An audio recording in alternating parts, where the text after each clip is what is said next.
नमस्कार दोस्तों, कलयुग के चमत्कार संतों की वाणी में आप सबका स्वागत है। हम आपके लिए समय समय पर व्रत की कथाएं, कहानियाँ लाते रहते हैं जो कि धर्म से जुड़ी हुई हैं, जो हमें प्रेरित करती हैं कि हम भगवान की शरण में रहें, उनकी रजा में राजी रहें। आइए आज सुनते हैं हम एक और धार्मिक कहानी।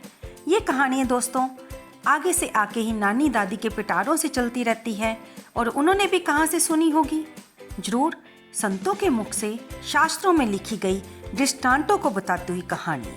आइए सुनते हैं। एक बात तो पक्की है कि जो प्राणी ठाकुर जी की शरण में रहता है उसकी जिंदगी बहुत खूबसूरत है।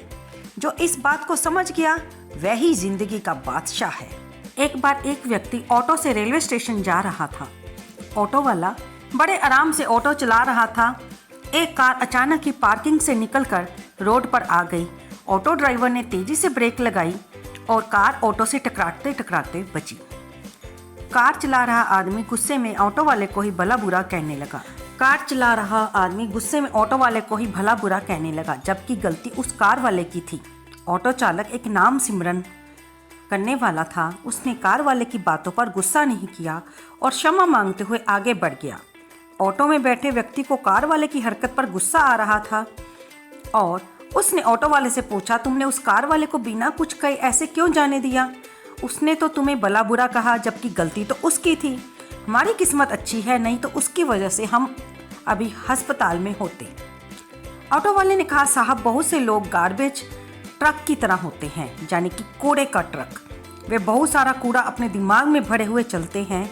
जिन चीज़ों की जीवन में कोई ज़रूरत नहीं होती उनको मेहनत करके जोड़ते रहते हैं, जैसे क्रोध, घृणा, चिंता, निराशा आदि। जब उनके दिमाग में इनका कूड़ा बहुत अधिक हो जाता है तो वे अपना बोझ हल्का करने के लिए इसे दूसरे पर फेंकने का मौका ढूंढने लगते हैं। इसलिए मैं ऐसे लोगों से दूरी बनाए रखता हूँ कि उन्हें दूर से ही मुस्कुरा कर चलता कर देता हूँ, क्योंकि अगर मैं उन जैसे लोगों द्वारा गिराया हुआ कूड़ा स्वीकार कर लिया तो मैं भी कूड़े का ट्रक बन जाऊँगा और अपने साथ साथ आसपास के लोगों पर भी कूड़ा गिराता जाऊँगा। मैं सोचता हूँ जिंदगी बहुत खूबसूरत है, इसलिए जो हमसे अच्छा व्यवहार करते हैं उन्हें धन्यवाद कहो।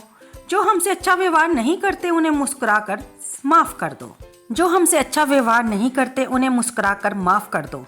हमें ये याद रखना चाहिए कि सभी मानसिक रोगी केवल अस्पताल में ही नहीं रहते, कुछ हमारे आसपास खुले में भी घूमते रहते हैं।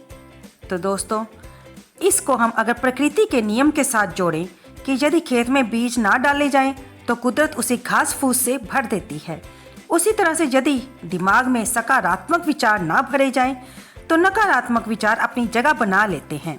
दूसरा नियम है कि जिसके पास जो होता है वह वहीं बांटता है। सुखी सुख बांटता है, दुखी दुख बांटता है, ज्ञानी ज्ञान बांटता है, भ्रमित भ्रम बांटता है और भयभीत भय बांटता है।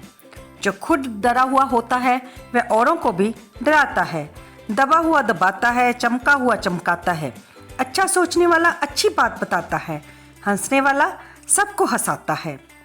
तो दोस्तों, जो राधे राधे करता है वो सबको राधे राधे ही कहता है। तो बोलो जय श्री राधे। सदैव प्रसन्न रहिए, ठाकुर जी की शरण में रहिए।